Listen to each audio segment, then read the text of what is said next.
So it has been a while since I last recorded. I think the last time I made a video was around Journey Together. Destined Rival wasn't out yet. So about a year ago, give or take. It's August 2026. I believe enough time has passed since the last crazy wave of huge amount of people hopping into the Pokemon scene have kind of fizzled out. I am so sorry, One Piece, for your sacrifice. It's cool to see that there's actual Pokemon cards packs in the game shops for more than a day now. Very nice to see. I mean, they're still selling. The cards are still selling, but just not within an hour. At least where I am. That's a good thing. It gives people a chance to, browse. Hey, I can't do it on release day. I'll pick it up later. That's a healthy sign. Not that I kind of waited it out. My other videos are about to start doing a little bit too. I'm like, this is a hobby thing. I don't want it to get too crazy, so I'm just gonna let it simmer down and then hop back in when, chilled out. So now I can continue on for a little bit longer. Like I said, doing this in my spare time. I've been working on other things, move stuff around. I have a new arrangement based off the camera you're gonna see. It's gonna look pretty much the same. But I did move some things around. You can probably see I also play Magic the Gathering in my spare time. So between now and then, huge spike in people and scalpers trying to get cards. I was still collecting cards in the background. I just wasn't dropping any videos to go along with it because they take a while to make. For Destined Arrival, I believe I ended up getting like a couple additional packs. White Flare, Black Bolt. I just stick with the poster collection set and one or two of the ETB of each. That's one ETB over here. And then I have the open box for it, but yeah, that's the other ETB. We'll come back to this stack later. So that pretty much wrapped up Scarlet and Violet. Mega Evolution drop. I did not really keep up with it. That's fine. Like I said, spare time, budget, / trying to figure out how much Pokemon cards I'm actually collecting. You're also probably going to notice from the last video, hey, there's a lot less cards logged in. What's going on? Didn't you have way more cards than this? Yes and no. I decided not to catalog every single card in my collection because that's way too many cards. And it takes a pretty long time to do that. So instead, I'm just focusing on any cards that tends to stick out from the collection. So probably full arts, promo cards, special edition, like anniversary cards or something. And that's where this box is coming from. This is all the special cards in the collection. The rest of the card in my collection is in this gigantic box. That's hard to see the whole thing, but it's almost like the giant cardboard box you'll see in the store where it's like, oh, it's 3 different rows. It's basically that, but it just looks fancy. In any case, those are all my commons and uncommons. And basically I divided it up into anything that has a gold border, anything that doesn't, aka Scarlet, Violet, onward. I feel like it's a lot more manageable. So when it came to this online tracker of cards, you know, when I walk into a card shop, I don't accidentally buy the same card twice. That's what I would just be focusing on, which makes sense. I'm not usually not walking in the card shop looking for common and uncommons. I'm not master setting. I'm sure as hell not grandmaster setting. I'm still deciding the rubric of collecting cards because I should probably have a budget. I should also figure out how much space it's gonna get. Back when that time period I wasn't recording, but I was still collecting cards. I was there for the release. I got pretty much everything at MSRP.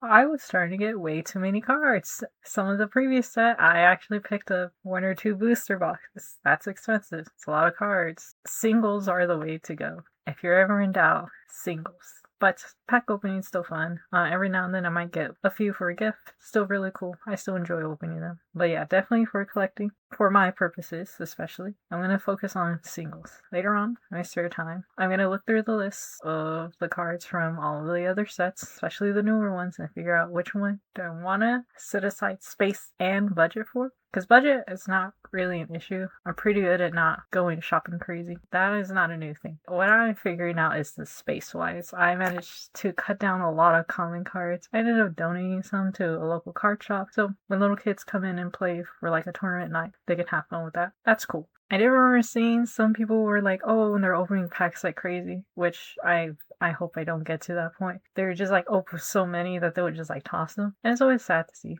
Give them to your local card shop if they want it. They said they'll take some. Go ahead and give it to them. Someone else can enjoy it.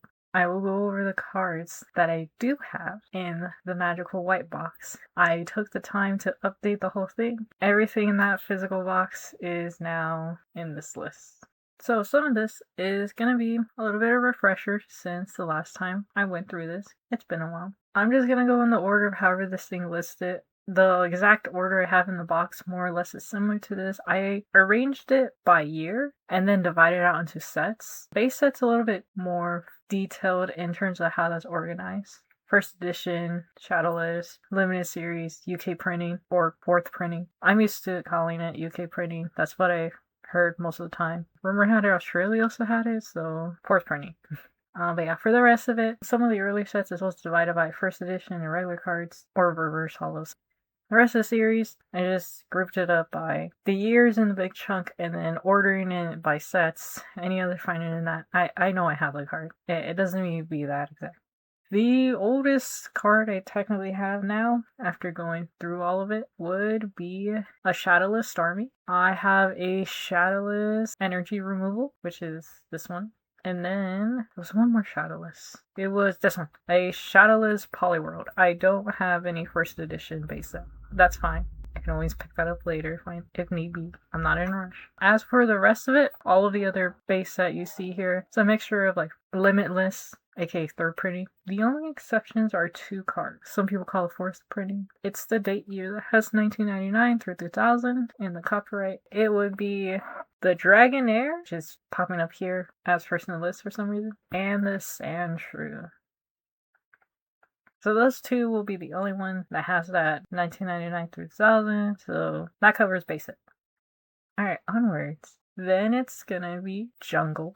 Favorite card, Kangaskhan. That hasn't changed. There's only a couple of first editions that I have hidden in the midst of these. The Lapras I actually do have first edition. Then it kind of goes on into Fossil. Most of these, you probably saw it in the old list too. This hasn't changed. Raichu, I believe I picked it up more recently. Base set 2, aka the reprinting. Team Rocket, Gym Heroes or Challenge? 50-50 shot? What is it? Gym Heroes? Gym Heroes, okay. And then from here, it starts delving into the E-cards as we get closer to the bottom. Not quite yet. There we go. E-cards, Cyndaquil. So I would be going into EX Ruby.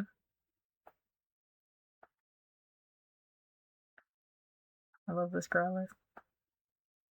This is, funnily enough, I was going through just to see. I sorted by most expensive card. Apparently, this bad boy is getting flagged as the most expensive card I had, which is so funny. You'll see later on. There's a Blaziken on this list that I thought was going to be way more expensive, but apparently this bird is it. And then I try to keep it consistent in when I was putting it in. If it was a reverse holo, if I have that version, I'll put it in. There's a couple of special event cards, like if it has a stamp or something. As far as I could tell from my collection, there isn't that many cards that are error printings. There was one that I did end up finding. If I find it later, I'll bring it up again.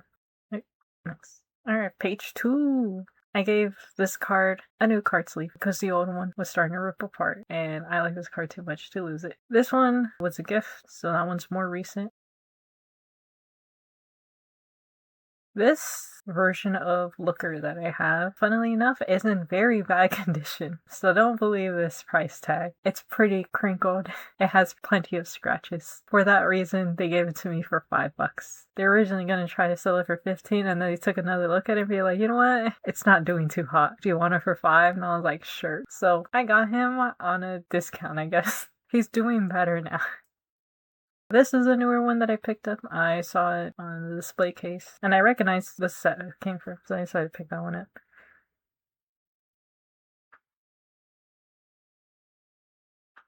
Yeah, this Zekrom is also new. I decided to pick it up when it was Black Bolt and White Flare, and I saw that one was also nearby the ETVs, and I was like, sure, why not? It's thematically similar. This one you probably for the last time. I no longer have an aquarium, so my apartment doesn't allow it. So the aquarium had to go.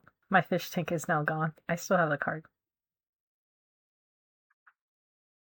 This promo, you probably recognize that I picked it up with a promo from the ETB. along with the Team Rocket Wobbuffet. I didn't actually pick up the ETB for that one. I just bought the card separately. Illustration card, I remember covering that a while back. This is a new one. I thought it would be a cute little pairing for my Cricket Tune, and it's from the same set anyway, so I picked that one up.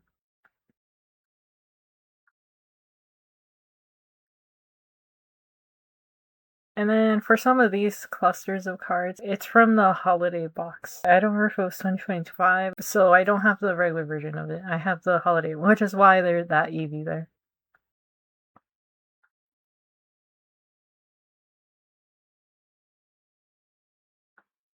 That one's also the holiday box.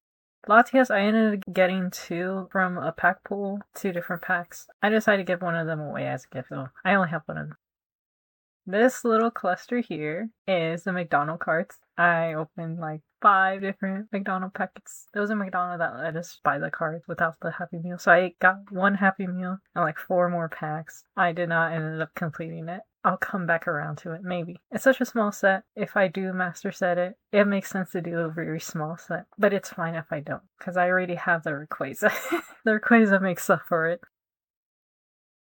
And yes, I did manage to get a few prismatic Eevee packs, even when people were selling them out like crazy. I still got them at MSRP because I know not everyone was able to do that.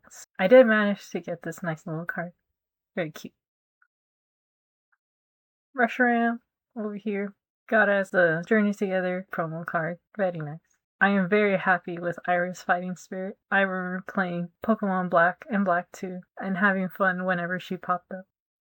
Vivid Blaziken I thought was gonna be more expensive than that other card eventually. For some reason. I don't know. Sometimes, not always, people's favorite Pokemons tend to make the prices like crazy. This is a case where it doesn't, and it's very amusing to me. And let's see if I remember how I got these.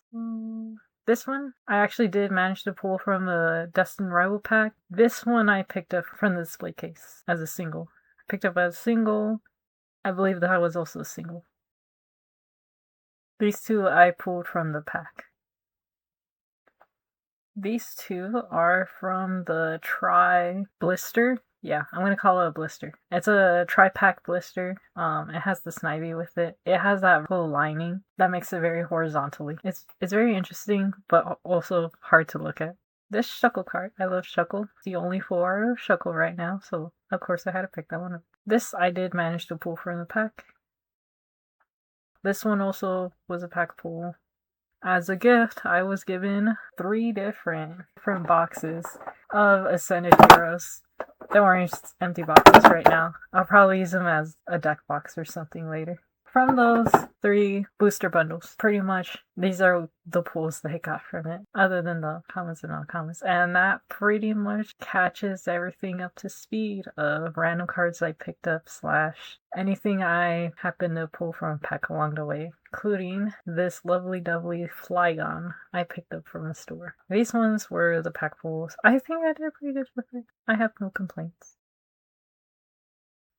So everything in that separate white box that I have of the ETB White Flare is 268 different cards. I will still try to figure out how many more cards I'm willing to collect or not.